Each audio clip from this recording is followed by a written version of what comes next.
هلو هلو، ازيكم عاملين ايه؟ تعالوا مستمرين في العجائن والسندوتشات بتاعة المدارس.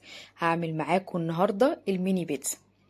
شايفين شكلها خطيرة، حلوة جدا، والعجينة هشة وطرية بطريقة جميلة قوي. هنا بقى نرصها في علبة وبنحطها في الفريزر، وزي ما انتوا عارفين بنطلعه. لو ما عندكيش مايكرويف سخنيها في الفرن بتاع البوتاجاز. هنا انا معايا العجينة دي نفس العجينة اللي عملت بيها السندوتشات المحشية. معايا 6 كوبايات دقيق، بس انا ساعتها قسمتها نصين، وهحط خميرة وسكر وملح وبيكنج باودر ومعلقتين 3 لبن بودرة، وهفضل بقى اعجن ودي في العجينة، اعجن ودي في العجينة لحد ما تبقى طرية وسوفت كده وحلوة جدا وناعمة. هنا خلاص بقى كده هحطها في حلة في بايركس وفي مكان دافي لمدة نص ساعة.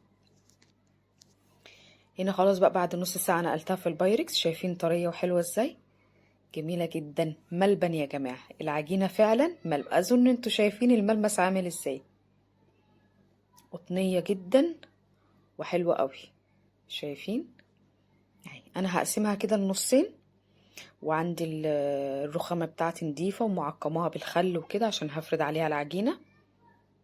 وعندي بقى هنا حشوات. ده سجق مشوحة ومقطعة حتت صغيرة.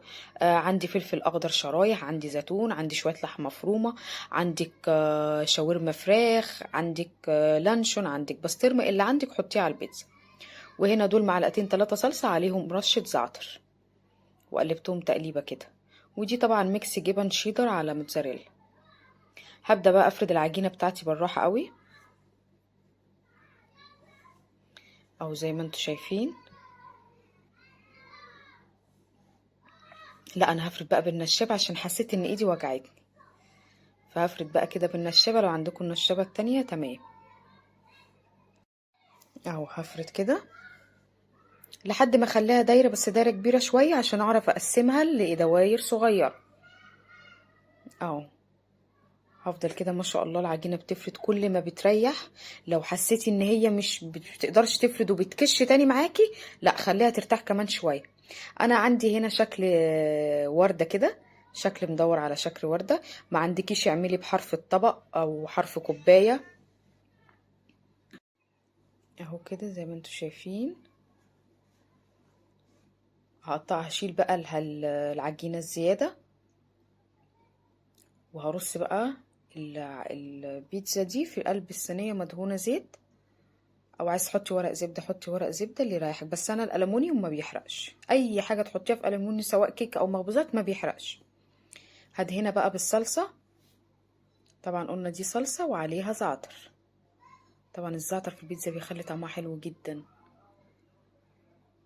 بعد ما رصيت بقى كده الصلصة هحط بقى الحشوات، وزي ما قلتلك الحشوات اختياري اللي انت عايزاه. اللي ولادك بيحطوه طبعا حطيه عشان ما يفضلوش ينقوا من البيتزا. اهو حطيت بقى هنا السجق، وحطيت الزيتون وفلفل اخضر، وهنا حطيت فراخ بانيه صغننه مقطعه. خلاص اهو زي ما انتم شايفين كده. هي حلوه خفيفه وجميله لولادك، ما تحطيها مع اللانش بوكس تغييرا بقى عن سندوتشات الجبنه. هناكل مش عايزين جبنه النهارده يا ماما زهقنا من الجبنه، لا مش عايزين لانشون النهارده يا ماما زهقنا من اللانشون. فالصراحه الحاجات دي بتبقى تغيير كده وبتفتح نفسهم للدراسه. اياك يتمر بس ويذاكروا كويس. اهو هبدأ بقى هنا احط الجبن من فوق اخر حاجة خالص، عشان تسيح وتنزل على الحشو، فبتبقى ماسكة الحشو كده، الحشو ما تقعش منها خالص. تمام. انا طبعا مجهزة الفرن فاتحاه، هخلص الكمية كلها معاكم وهوريها لكم. انا كده خلصت. هدخلها بقى على درجة حرارة 180. دي بقى بعد ما احمرت من تحت، وهفتح عليها الشواية. هنا بقى فتحت عليها الشواية تحمر حاجة بسيطة جدا، واول ما تطلع هغطيها بفوطة علشان ما تنشفش العجين، ما يتحطش في الهواء هتنشف. بردت خالص. هوريكم بقى السوا بتاعها، وشايفين من تحت عامله ازاي. ودي كنت عاملاها عادي دواير عادي من غير الورده دي. اهو هفتحها بقى معاكم، بس سخنه سامحوني مش قادره اقطعها، سخنه قوي. اهو شايفين عجينة هشة ما شاء الله، وارتفعت ازاي. البيكنج باودر حلو جدا في العجاين برضو، ما تستكفيش بالخميرة بس، لا حط البيكنج باودر معاها. هنا بقى ارصها في علبة تلاجة اهو زي ما انتوا شايفين، وهحفظها برضو في الفريزر، وهطلعها على الاستخدام بس. هحط ما بين كل واحدة وواحدة كيس علشان ما تلزقش الطبقات، ما تلزقش في بعض اهو. وهقفلها بقى واحفظها عندي في الفريزر. طبعا الغلبانة اللي قاعدة هناك دي انا هاكلها، وانا ما تعبش واعمل وما ادوقش منها، لا هدوقها. وبألف هنا وشفا، باي باي.